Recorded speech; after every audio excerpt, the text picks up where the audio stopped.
Assalamualaikum warahmatullahi wabarakatuh. Perkenalkan, nama saya Sa'afrita Kusmaningtyas, NIM akhir 015, akan mempresentasikan mengenai tugas akhir praktikum pertanian organik dengan judul Penilaian Visualisasi Kesuburan Tanah.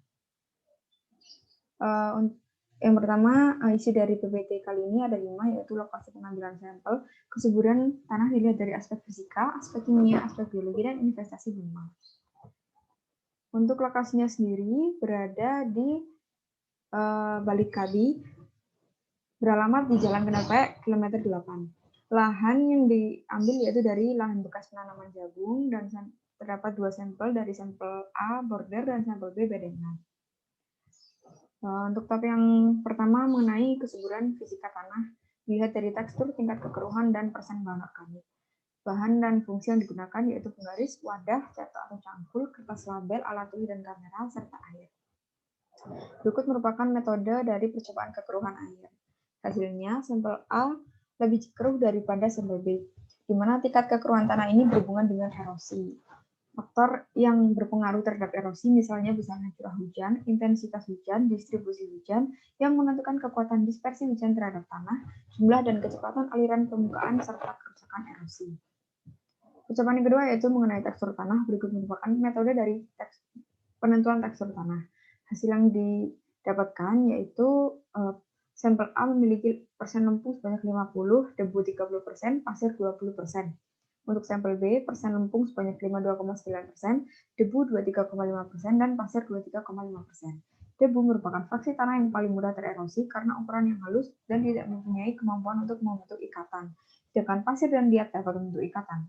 Pada sampel A dan sampel B memiliki persen debu dan persen pasir yang imbang, sehingga apabila ditinjau dari tekstur, kedua sampel memiliki peluang yang sama terhadap erosi. Percobaan yang ketiga yaitu mengenai persentase bahan organik. Berikut merupakan metode dari persentase bahan organik.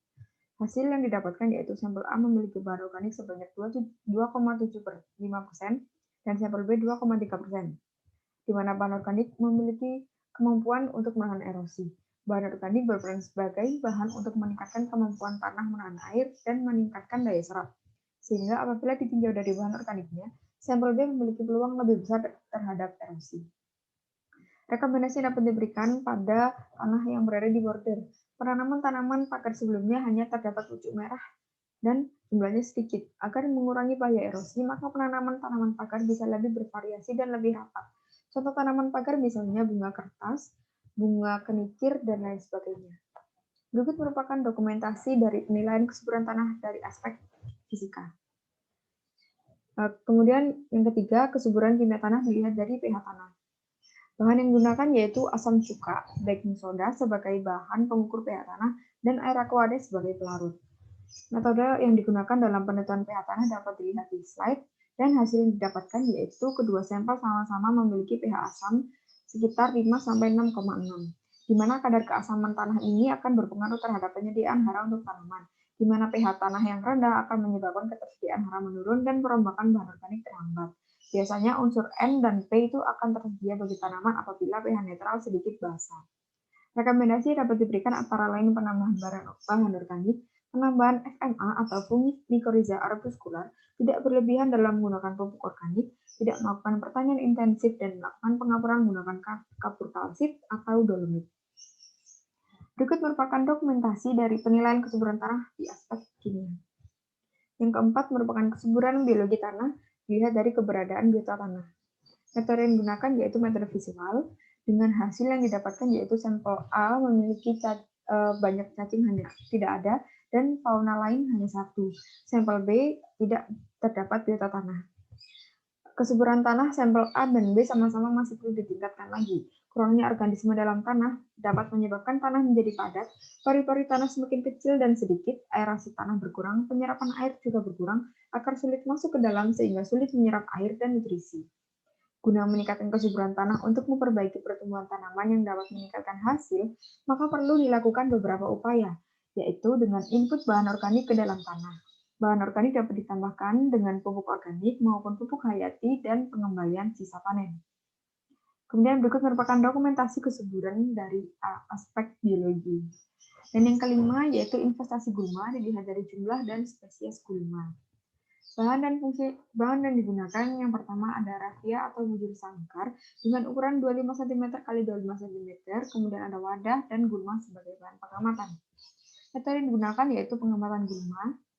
Dengan hasil yang didapatkan pada sampel A, jumlah spesiesnya ada 9 dan jumlah gulmanya ada 84. Sedangkan pada sampel B hanya terdapat satu spesies dengan jumlah 8 gulma. Pada lokasi B akan dilakukan penanaman jagung manis dan baru saja dilakukan pengolahan lahan, sehingga tidak banyak gulma yang ditemukan. Namun pada lokasi A, yang merupakan tanah di bawah tanaman pagar, banyak gulma yang tumbuh di sekitarnya akibat jarang dilakukan penanaman dan penyiangan, serta biasa dilakukan untuk akses keluar masuk lahan. Rekomendasi yang dapat diberikan yaitu pengaturan jarak tanam, di mana jarak tanam yang rapat akan meningkatkan daya saing tanaman terhadap gulma karena tajuk tanaman menghambat pancaran cahaya ke permukaan lahan sehingga pertumbuhan gulma semakin terhambat. Di samping juga laju evaporasi dapat ditekan. Namun apabila jarak tanaman terlalu sempit, mungkin tanaman budidaya akan memberikan hasil yang relatif kurang karena adanya kompetisi antar tanaman itu sendiri. Oleh karena itu, dibutuhkan jarak tanam yang optimum untuk memperoleh hasil yang maksimum. Berikut merupakan dokumentasi dari investasi gulma. Terima kasih atas perhatiannya. Sekian presentasi dari saya. Wassalamualaikum warahmatullahi wabarakatuh.